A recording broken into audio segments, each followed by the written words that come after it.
le lancement de l'Académie des jeunes agents du changement, une première en Afrique, organisée conjointement avec la direction femmes, du genre et jeunesse de la Commission de l'Union africaine, qui a permis de renforcer les compétences professionnelles de 150 jeunes Congolais dans le cadre de la stratégie d'accélération nationale. Le rôle des jeunes dans l'Union africaine se prépare.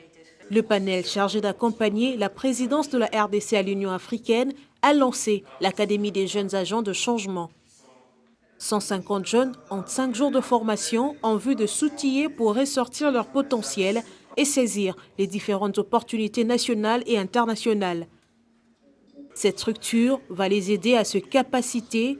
La sélection aura été coriace. Sur 1800, seuls 150 étaient retenus. L'Académie de jeunes agents du changement, qui sera une structure qui a été créée au niveau du panel à l'initiative du chef de l'État, qui devrait accompagner nos jeunes au niveau de l'Union africaine.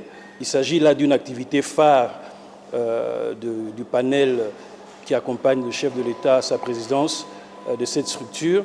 Nous avons 150 jeunes au niveau de la Commission de l'Union africaine. Ils seront formés, on va les outiller pour les accompagner, pour qu'en fin de processus, nous, en tant que RDC, nous puissions les parrainer pour des postes présents, aussi bien au niveau de l'Union africaine que d'autres institutions internationales. Nous allons faire en sorte de pérenniser cette activité de façon à ce qu'on l'institutionnalise, non seulement au niveau national, c'est-à-dire au niveau de la RDC, mais au niveau du continent également. La formation prévoit différentes matières pour préparer ces jeunes aux réalités du travail.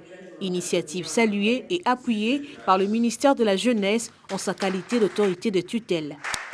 Le mandat de la RDC à la tête de l'Union africaine mise sur la jeunesse. Sur plus de 1800 candidatures, 150 Congolais, dont 39 femmes, viennent d'être sélectionnés pour faire partie de la première Académie des jeunes agents de changement. Et nous avons donc l'ambition d'avoir une jeunesse citoyenne, patriote, responsable, compétitive, éduquée, formée et capable de prendre en main tous les domaines de la vie nationale ainsi que de la vie au niveau sous-régional et régional. Après une formation, ils vont être alignés pour compétir dans différents postes de représentation au sein de l'Union africaine et auprès d'autres organisations internationales, a mentionné le professeur Toumba Luaba. Le président de la République et président en exercice de l'Union africaine a marqué sa volonté d'accroître la présence des Congolaises et des Congolais, et particulièrement des jeunes, au sein de ces institutions. Et nous devrions pouvoir en faire un inventaire exhaustif des opportunités qui sont offertes et des places vacantes. Le panel chargé d'accompagner le mandat de la RDC à l'UA doit assurer le profilage des candidats retenus, les outiller pour plus de chances afin d'augmenter le taux de représentation des Congolais. Au nom du gouvernement, Yves Bunkoulou, ministre de la Jeunesse et Initiation à la Nouvelle Citoyenneté, a pris l'engagement de pérenniser l'œuvre pour que l'idée ne meure pas à la fin de la mandature de la RDC. Excellences, Mesdames et Messieurs, investir dans le développement durable et équitable dans le contexte post-Covid revient à parier sur la capacité de l'Afrique à fabriquer des produits innovants en sciences, en technologie, en économie numérique, en économie verte, etc. Ils sont prêts, nos jeunes, à se positionner comme acteurs incontournables dans tous les secteurs de la mondialisation et de la globalisation, notamment par l'accès au crédit jeune et par la multiplication des parcs industriels dédiés aux start-up.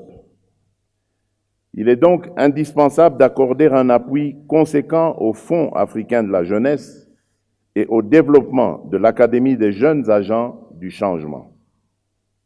Excellences, Mesdames et Messieurs, l'impulsion de l'agenda 2063 s'est également accélérée au cours de l'année 2021 par le démarrage effectif de la ZLECAf, la zone de libre-échange continentale africaine, au mois de janvier de 2021. Dans ce cadre, nous nous sommes rendus à Accra, au Ghana, en juillet 2021, pour l'inauguration du siège du secrétariat permanent de notre zone de libre-échange et avions échangé sur la coordination des stratégies d'accélération de sa mise en œuvre. C'est dans la même optique que se situe l'objectif primordial d'accélération de la construction du grand barrage d'Inga comme vecteur d'intégration régionale, d'industrialisation et de renaissance africaine. En ce qui concerne les défis existentiels du changement climatique qui menacent l'avenir de l'humanité et même de l'espèce humaine, l'Afrique, qui possède le deuxième poumon du monde par le bassin du Congo, est prête à offrir des solutions de survie collective à l'humanité, mais à la condition que le monde accepte d'en payer aussi le prix. Tel est, entre autres, le message